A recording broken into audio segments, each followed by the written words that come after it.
우리가 지난 6개월 생각하면 여러 가지 일들이 많았는데 오늘 이렇게 은혜 가운데 예배 드릴 수 있는 건 너무나 감사합니다. 너무나 감사드립니다. 지난 6개월 함께 하신 하나님께서 앞으로 남은 6개월도 함께 하실 줄을 믿습니다. 옆에 분에게 인사하겠습니다. 남은 6개월도 주님과 동행합시다. 이렇게 인사할 때는 저만 보지 마시고 옆에 분 바라보고 한 번 더 하겠습니다. 하나님의 은혜로 살아갑시다. 옆에 분 볼 때는 좀 웃으면서 하세요. 웃으면서 한 번만 더 하겠습니다. 하나님께서 도와주십니다. 가만 보니까 가족끼리 안 보시는 분이 계시네요. 가족끼리도 인사하시고 웃으면서 인사하시고 밝게 인사할 수 있기를 바랍니다. 여러분 어떻게 세상을 보니까 좀 즐겁습니까? 이렇게 웃으면서 인사했는데 아무도 안 즐거우시네 보니까. 별로 즐거운 일이 별로 없어요. 오늘 장로님 기도하실 때 나라 안팎으로 참 혼란한 그런 상황이라고 기도하셨는데 좀 즐겁게 살면 좋을 텐데 전쟁이니 재난이니 이러면서 즐거울 일이 별로 없는 그런 세상이 되었습니다. 전쟁이 나고 재난을 당한 나라들을 생각하면 마음이 조금 안 됐긴 한데 공감이 내일처럼 공감이 잘 되진 않죠. 왜냐하면 저분들이 굉장히 힘들고 고통스럽지만 깊은 공감이 어려운 것은 우리는 너무 좀 멀쩡하게 살아가고 있으니까 그 전쟁터와 재난 상황과는 비교가 안 될 만큼 멀쩡하게 살아가고 있지 않습니까? 그렇지만 마음 한켠에는 이런저런 걱정과 두려움이 있습니다. 북한이 늘 저렇게 위에 있고 또 재난이 언제 또 비가 오느니 또 일본에는 7월 달에 큰 지진이 난다는 등 이런 이야기들이 늘 우리 귓전에 들리니까 늘 염려가 있습니다. 두려워서 못 살 지경은 아니지만 다 떨쳐버리기는 좀 부족한 그런 염려들이 있습니다. 우리가 전쟁과 재난만큼의 직접적인 고난은 아니지만 이런 염려를 가지고 살아가는 인생은 어쩌면 항상 광야 같은 인생을 살아가는 것 아닌가 이런 생각을 해봅니다. 광야를 살아갈 때 쉽지 않거든요. 어려움이 있거든요. 걱정뿐만 아니라 힘든 일도 있거든요. 이게 인생이 아닌가 이런 생각을 하면서 오늘 말씀을 봅니다. 이 다윗과 압살롬이 부자간에 이 아버지를 반역한 아들이 추격을 해오고 다윗도 도망을 가는 이런 지경인데 오늘 본문에서는 드디어 전쟁이 일어납니다. 이 전쟁이야말로 어쩌면 우리 인생에서 경험하는 가장 심각하고 두렵고 피하고 싶은 광야일 것입니다. 생명을 내가 마음대로 주관할 수 없는 상황이 되어버리는 전쟁이야말로 가장 두려운 순간 아닐까요? 다윗은 후세의 도움으로 밤새도록 해서 요단강을 건너 마하나임이라는 지역으로 옮겨가고 압살롬도 군대를 동원해서 함께 요단강을 건너서 이제 그 요단 동편에서 일전을 준비하고 있는 중입니다. 오늘 본문 말씀을 보면 압살롬이 군대를 조직합니다. 마침 우리가 잘 아는 요압은 다윗의 군대 장관인데 요압 장군은 반역을 하지 않았어요. 다윗의 군대 장관으로 있고 하면 압살롬은 이제 군대 장관을 한 명 세워야 되는데 그렇게 세운 사람이 누구냐면 25절에 보니까 아마사라는 사람입니다. 아마사가 누구냐면 요 26절 25절을 쭉 보면 아마사는 다윗의 누이의 아들입니다. 그러니까 압살롬과는 사촌간이 되죠. 다윗 아들이 압살롬이니까요. 사촌간이 되죠. 다윗 입장에서는 조카가 됩니다. 그런데 오늘 보니까 이 아마샤의 아버지는 누구냐면 북이스라엘 사람이에요. 북이스라엘. 그러니까 지금 이 압살롬은 이 군대 장관을 세우는데 굉장히 신중을 기했습니다. 자기 혈통과 연관이 있으면서도 이 유다 지파가 아닌 북이스라엘 사람을 부대 장관으로 세워서 다윗이 가졌던 그 자기 가족 중심의 이 인선에서 더 폭넓은 의미 있는 인선을 한 모습을 볼 수가 있습니다. 군대 장관으로 그렇게 세웁니다. 그렇게 보면 이 압살롬도 굉장히 지혜로운 사람이고 압살롬의 지략이 대단한 사람이다라는 것을 좀 알 수가 있습니다. 어쨌든 지금 요단강 동편에 와서 두 부대가 만나 전쟁을 할 텐데, 이 요단강 동편 길랏 지파의 지역에 있는 마하나임에서 다윗은 뜻밖의 환대를 받습니다. 이 마하나임 지역, 그리고 이 현재 머물고 있는 이 성은 다윗 입장에서는 쉽지 않은 지역입니다. 여러분, 다윗이 어느 도시에서 왕이 되었을까요? 네. 한 분이 그러는데 어느 지역일까요? 네. 맞습니다. 헤브론. 남자 성도님들 감사합니다. 보통 이는 여자분들이 잘하는데, 권사님 어디 가셨어요? 늘 맞추는 권사님? 오늘 잘 안 보이는 것 같네요. 어디 숨으셨나? 네. 거기에서 유다 지역입니다. 그리고 또 통일 이스라엘의 왕이 된 지역은 어디입니까? 여러분 잘 아는 예루살렘입니다. 예루살렘. 이 도시는 유다 지파의 막강한 지지를 받을 수 있는 그런 도시입니다. 그런 도시인데, 요단 동편에 건너가서 길라 지역의 마하나임 지역은 자기 지파의 동족, 자기 형제들의 도움을 받기에는 너무나 멀리 떨어진 그런 지역이에요. 이게 굳이 비유할 수도 없지만, 각 나라마다 지역 간에 이게 약간의 편차가 있지 않습니까? 지역 간에 갈등이 있기도 한데, 이 유다 지파가 가졌던 이 지역, 그리고 나머지 지파가 가졌던 그 지역이 남북이 나눌 때 이렇게 나뉘거든요. 그러니까 다윗은 지금은 암몬에 가깝고 이방인이 가까운 지파의 도움을 받을 수 없는 지역에서 환대를 받는다는 거예요. 어떤 환대를 받는가? 27절에 세 사람이 등장합니다. 암몬 족속에 속한 나하스의 아들 소비, 왕족이라고 생각합니다. 완몬의 왕족이라고 생각합니다. 두 번째, 로데발 사람 암미엘의 아들 마길. 여러분, 이 사람 혹시 들은 기억이 납니까? 마길. 기억이 잘 안 나죠? 우리 잘 모르는 사람, 다윗 정도 알면 되지, 성경에 이렇게 상세하게 숨겨진 인물까지 알 필요가 있을까요? 마길이라는 사람은 사울의 아들 요나단의 아들 장애인 머비보셋을 돌봐준 사람입니다. 우리가 앞에 등장한 사람이에요. 그러니까 이 마길이라는 사람은 사울 편의 사람이라고 볼 수가 있습니다. 사울 편에 잊혀진 장애인 머비보셋을 왕족을 돌봐줬으니까 확실히 사울 편의 사람이라고 볼 수 있겠죠. 그리고 한 사람이 나옵니다. 길라 사람 바르실레. 바르실레는 굉장히 성숙한 인물이라고 나중에 등장하는데, 하나같이 지역적으로 보나 혈통으로 보나 나라로 보나 다윗에게 가까이 할 수 있는 만한 그런 적당한 인물들은 아닙니다. 그런데 이들이 엄청난 것들을 가지고 옵니다. 28절 보십시오. 침상이 웬일입니까? 대야는 또 왜 가져왔을까요? 그릇까지 가져왔어요.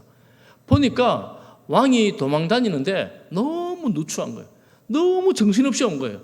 제자리 잠자리도 하지 못하고 씻을 만한 대야도 없고, 식사할 때 그릇도 제자리로 갖추지 않고 그렇게 도망 다니는 걸 보면서 정말 왕이 좀 편히 쉴 수 있도록 그런 것들을 준비하고, 밀, 보루, 밀가루, 볶은 곡식, 콩, 팥, 볶은 녹두, 꿀, 버터, 양, 치즈, 이런 것들을 잔뜩 가져와서 왕에게 드십시오, 이렇게 말하는 겁니다. 29절 하반절을 보니까 뭐라고 말합니까? 그들 생각에 백성들이 들에서 시장하고 권하고 목마르겠다 함이더라. 이 세 사람은 왕족이고 거부들이었는데, 다윗 왕을 보면서 너무너무 고생이 많구나, 도망다니라고 너무너무 수고했구나, 너무너무 힘들겠다, 배고프겠다, 이런 마음이 들어서, 이런 마음으로 밥이라도 좀 드세요, 이런 마음으로 이 음식을 잔뜩 가져온 겁니다. 잔뜩 가져온 거예요. 얼마나 지쳤겠어요? 좀 쉬세요, 이런 마음으로, 좀 편히 쉬세요, 이런 마음으로 이런 것들을 가져온 것입니다. 사랑하는 성도 여러분, 교회는 마땅히 이렇게 사람들을 배려하는 공동체가 되어야 합니다. 우리의 교회 성도님들에게 이런 넉넉함이 있기를 축복합니다. 주변에 어렵고 힘들고 외롭고 고통받는 분들이 계시다면 여러분들이 위로자가 되어주시기를 축복합니다. 뭐 어떻게 위로하면 좋을까요? 이 세 사람처럼 하면 돼요. 아이고 밥 좀 드시고 하세요. 좀 쉬고 하세요. 좀 쉬세요. 여러분 열심히 일하고 있는 사람에게 가서 열심히 지금 땀 뻑뻑 흘리면서 일하고 있는 사람에게 가서 일하고 있는데 아니 이게 지금 잘 안 됐잖아요. 제대로 하세요. 이렇게 말해야 될 사람도 누군가는 있겠지요. 그렇지만 열심히 일하고 있을 때는 어떻게 해야 될까요? 아이고 수고하십니다. 너무 잘하십니다. 이런 격려가 필요하죠. 열심히 일하고 있는 사람들에게는.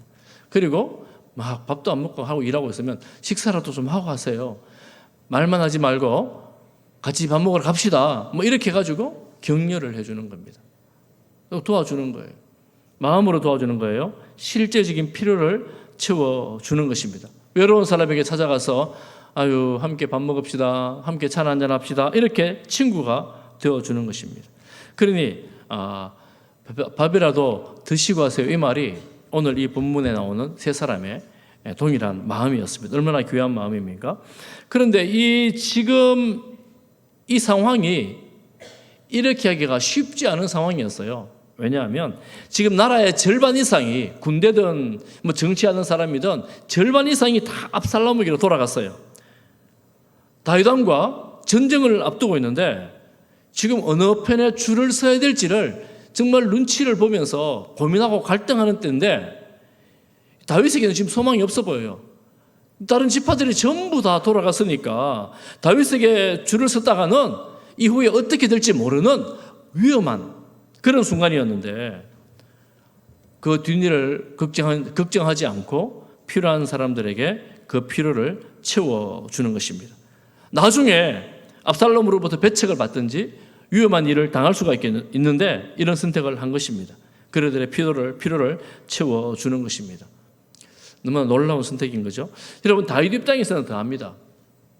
다윗 입장에서 이렇게 돕는 손길은 정말 배고파 죽을 지경인데 너무 피곤하고 지쳐 있는데 이렇게 잔뜩 가져오니까 얼마나 좋았겠어요. 얼마나 힘이 됐겠습니까? 더 심각한 것은 뭐냐면 다윗은 압살롬의 성공을 보면서 여러분 이런 생각하지 않았겠어요? 내 죄의 결과로 하나님께서 나를 버리시고 압살롬을 선택했나 보다. 지금까지 도망다니면서 다윗이 뭐라 그랬습니까? 법궤를 가져가시오. 내가 법궤를 이용하지 않겠습니다. 하나님께서 하시는 대로 제가 따르기를 원합니다. 이렇게 고백을 했습니다. 다윗 입장에서는 하나님이 나를 버린데도 나는 어쩔 수가 없어. 왜냐하면 내가 이런 범죄를 했기 때문에. 신발도 제대로 신지 못하고 도망가다가 밤새 요단강을 건너가지고 허걱대며 돌아온 길에서 이런 풍성한 환대를 경험하면서 다윗 마음이 어떤 마음이 들었겠어요? 하나님이 나를 다 버린 거는 아니구나. 하나님이 나를 다 내치는 거는 아니구나 하는 안도의 한숨을 쉴 수 있지 않겠습니까? 하나님의 손길이 되는 거예요. 이 광야에서 이 환대는 하나님께서 다윗에게 새로운 소망을 가지게 하는 하나님의 손길이 되는 것입니다. 여러분 그러니까 하나님께서 지난주에 말씀드린 것처럼 다윗을 버리지 않고 다윗이 가는 길마다 함께 하시고 함께 하시는 것을 보여주시죠. 여러분 광야길을 걸어갈 때 하나님께서 때로는 물도 주시고 배고플 때는 먹을 것도 주시고 고기를 달라 하면 고기도 주시면서 이 광야길을 걸어왔습니다. 이 광야길을 걸어가는 그 출애굽한 인생들에게 하나님은 시시때때로 필요를 채워주셨건만 그들은 입만 열면 불평, 원망이 가득했습니다.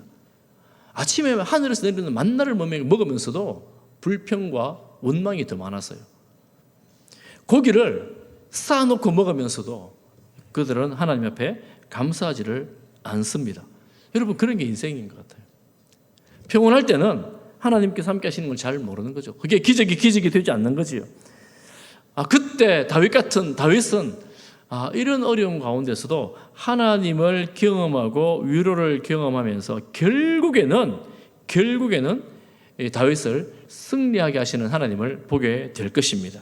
그는 우리가 여러분 혹시라도 광야 길에 계신 분이 있다면 내 인생은 왜 이런고, 이런 환난과 핍박이 많은 거 생각이 되거든 하나님을 바라보기를 간절히 바랍니다. 만약에 하나님의 도우심이 없다면 여러분 오늘 하루도 저 세상이 너무 커 보이는 거인 같은 세상 앞에 오늘 하루도 버티기가 어려운 그런 버거운 세상 아닙니까? 하나님의 도우심으로 하루하루를 살아갈 수 있는 것입니다. 할렐루야. 날마다 하나님의 이 도우심을 고백하며 살아가는 성도들 되시기를 축복합니다. 다윗처럼 쫓기는 중에도, 지고 있는 중에도 하나님을 경험하는 거예요. 광야에서도 오히려 광야가 하나님을 경험하는 자리가 되는 것입니다. 우리가 이렇게 하나님을 경험할 뿐만 아니라 여러분들이 하나님의 손길이 될 수 있기를 축복합니다.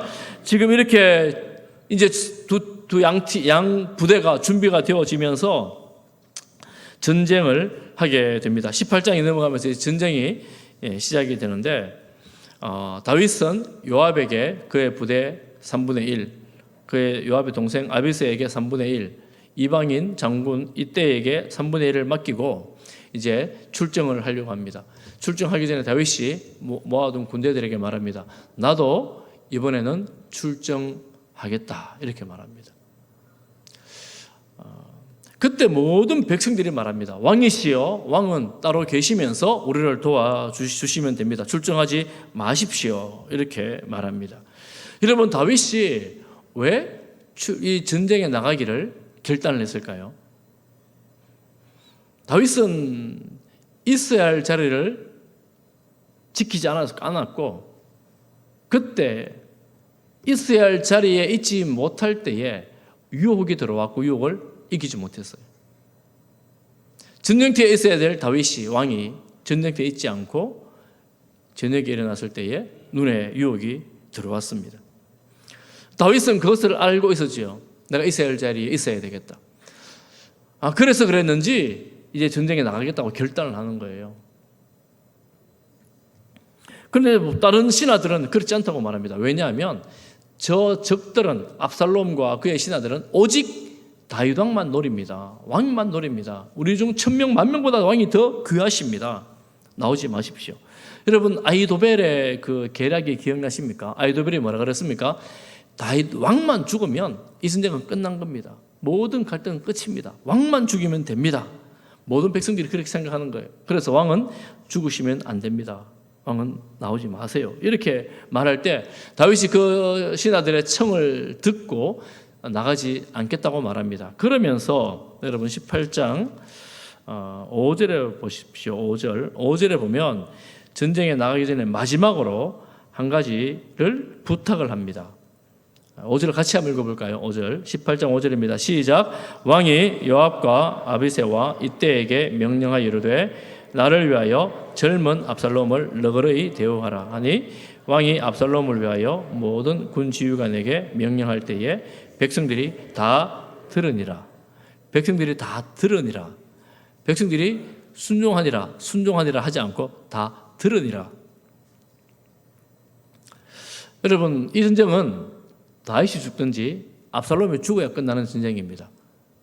그런데 왕이 대적 압살롬을 너그럽게 대하라. 목숨 하나 살려주라. 이렇게 부탁을 합니다. 심지어 오늘 우리 본문에는 젊은 압살롬이라고 말하지만 다른 본문에는 소년 압살롬이라고 번역한 성경들이 있어요.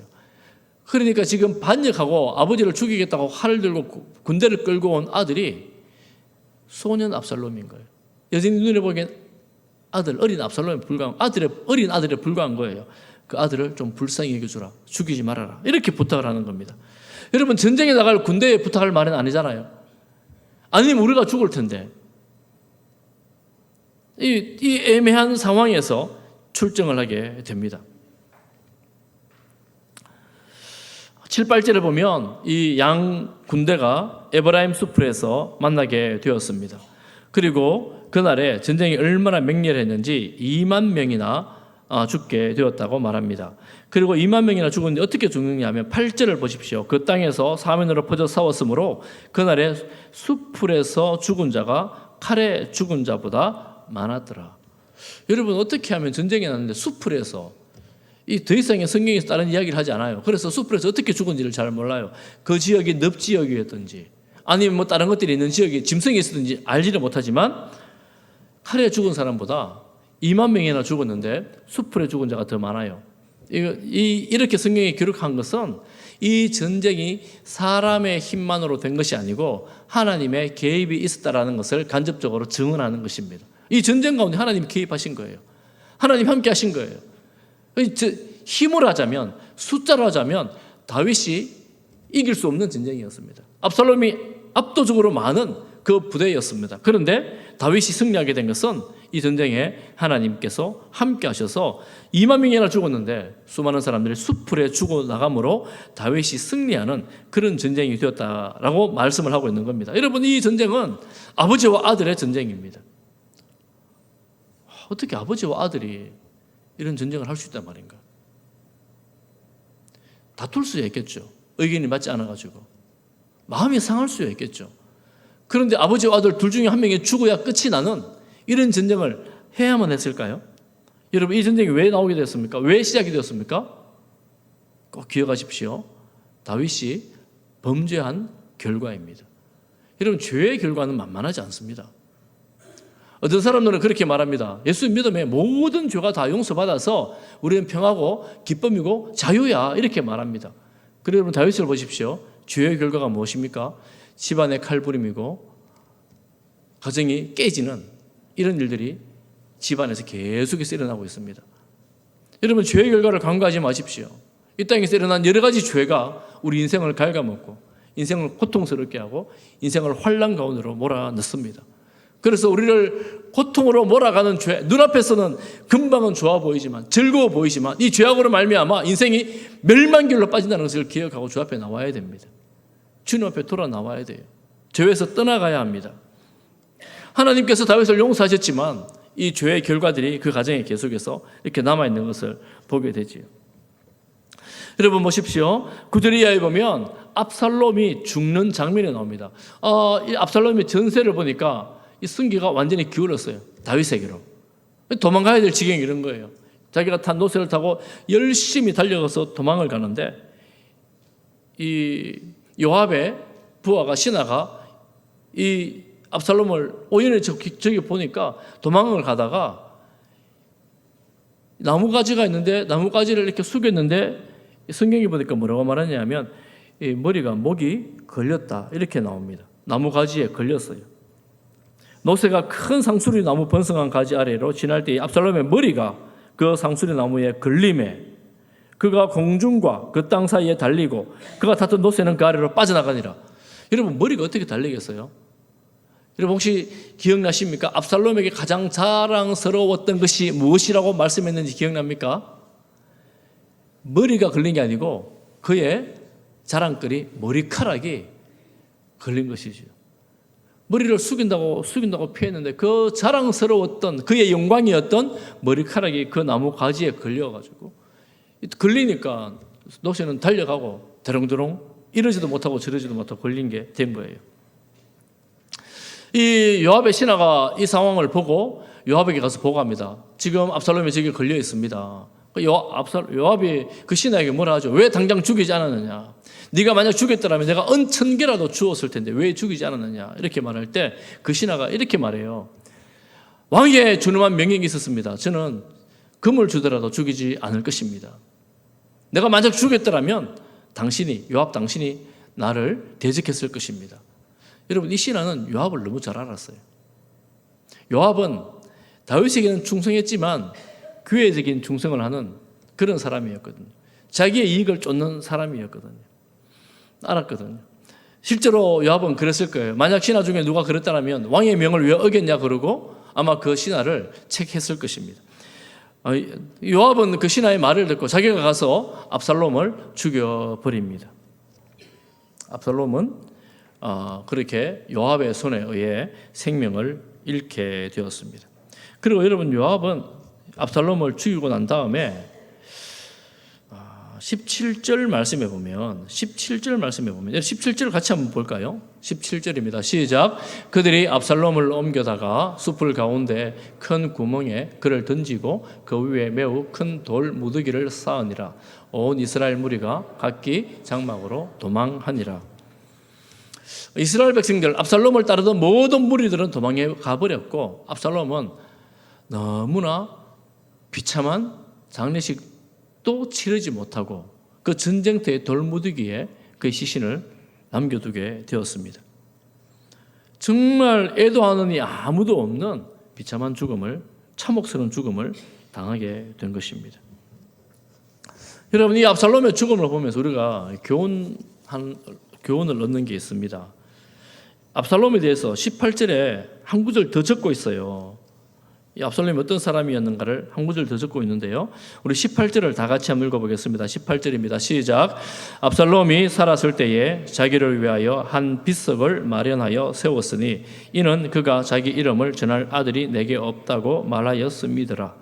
그러므로 자기 이름을 기념하여 그 빗석에 이름을 붙였으며 그 빗석이 왕의 골짜기에 있고 이제까지 그것을 압살롬의 기념비라 일컫더라.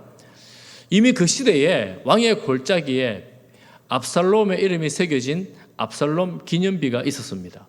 왜 그렇게 기념비가 아직 왕자고 왕도 아니고 왕자였을 때인데 이 자기 이름을 딴 기념비를 왜 세우는 거? 무슨 성과를 낼 때, 전쟁에 승리할 때, 뭐 이런 기념비석이라든가, 뭐 무슨 기념관이라든가, 뭐 이런 걸 지어놓고 하잖아요. 그런데 아무것도 하지 않은 왕자 때에 이미 자기 이름에 기념비를 세웠어요. 왜 했습니까? 아들이 없었대요. 사실은 그에게 아들이 없었던 것은 아니고 아들 세 사람이 있었습니다. 세 사람이 있었는데 아마 신학자들은 일찍 다 죽었을 거라고 판단을 합니다. 일찍 죽었을 거라고 보는데요. 그래서 자기의 대를 이어갈 아들이 없었기 때문에 그의 이름을 전하기 위해서, 그의 이름을 기념하기 위해서 빗석을 세웠다라고 기록되어 있습니다. 그렇게 보면 압살롬은 그의 이름을 너무나 귀하게 생각한 사람입니다. 자기의 이름과 자기의 명성이 땅에 남기를 원했습니다. 그러기에 가장 좋은 방법은 왕이 되는 것이죠. 왕이 되기 위해서 10년이 되도록 칼을 갈았던 인물이 바로 압살롬입니다. 왕이 되기 위해서 형을 죽이고 외가에 도망가서 있으면서도 아버지 앞에 잘못했다고 말하지 않고 억지로 돌아왔을 때는 또 왕 앞에 서기 위해서 그 신하의 요압의 밭에 불을 지르는 이런 극단적인 성격, 극단적으로 선택해서 자기의 뜻을 이루려고 하는 그런 사람이었습니다. 여러분, 이 압살롬을 보면서 이게 권력이라는 거가 이토록 사람을 미치게 하는가. 칼을 들고 아버지를 향하여 겨눌 만큼 대단한 것이 권력인가 라는 생각을 하게 되지요. 심지어 그에게는 하나님의 이름조차도 자기 권력을 얻는 데 유용될 뿐입니다. 그가 외가에 있다가 돌아와서 아버지에게 나갈 때에, 만나게 될 때에 내가 헤브론에 가서 서원을 드리겠습니다. 하나님께 서원을 갖겠습니다. 제사를 지내겠다는, 하나님의 이름으로 제사를 지내겠다는 이름으로 헤브론으로 갔다가 그곳에서 뭐라고 말합니까? 내가 왕이다 라고 선포를 해버리죠. 그러니 그런 하나님께 드리는 제사를 명분으로 반역의 시작을 알린 것입니다. 그러니 하나님 이름도 자기의 권력을 위해서 이용 대상일 뿐이었습니다. 여러분, 권력 그리고 우리가 가진 인간의 욕망, 다른 기타 욕망들을 잘 생각을 해보면 이게 내 인생의 목표가 되어버리면 다른 모든 것들은 이 목표를 위한 방편에 불과하게 됩니다. 그런데 우리가 목표를 잘 세워야 돼요. 목표를 잘못 세우게 되면 다른 모든 대상들은 나의 목표의 수단이 될 뿐입니다. 이 수단이 되면 어떻게 될까요? 비인격적이 되고, 비인격적이 되면 무시되고 잊혀지고 나만의 성공을 위해서 질주하게 되지요.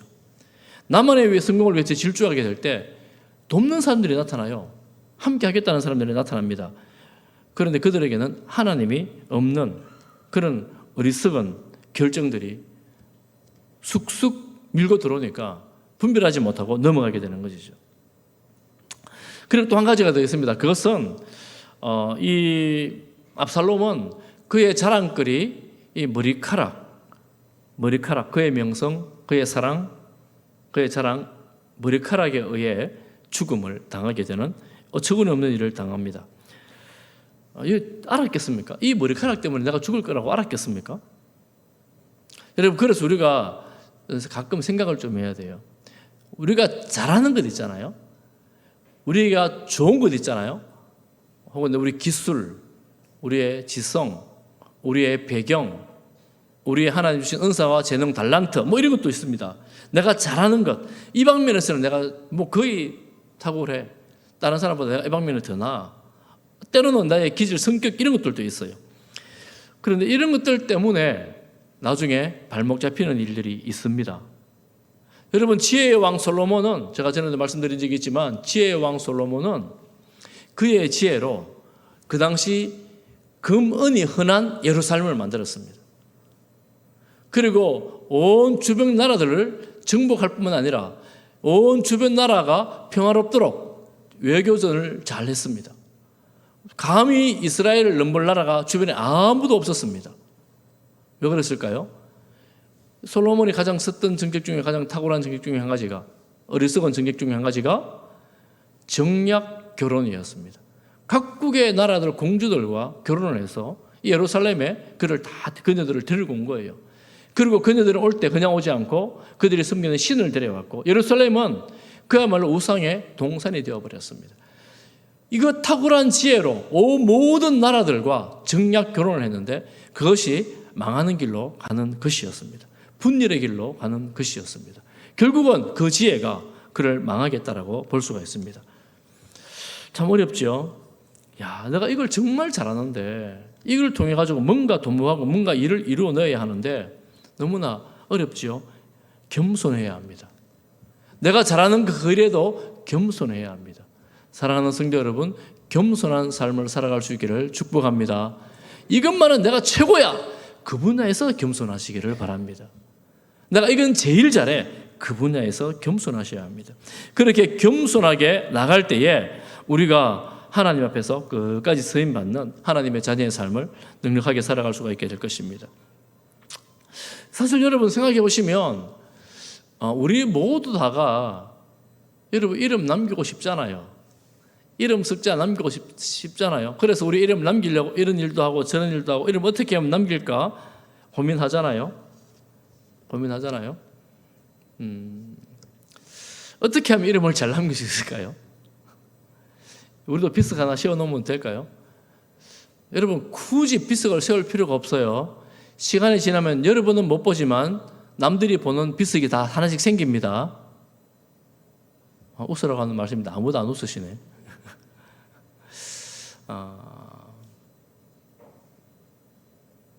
우리 이름이 들어간 비석이 다 세워져요.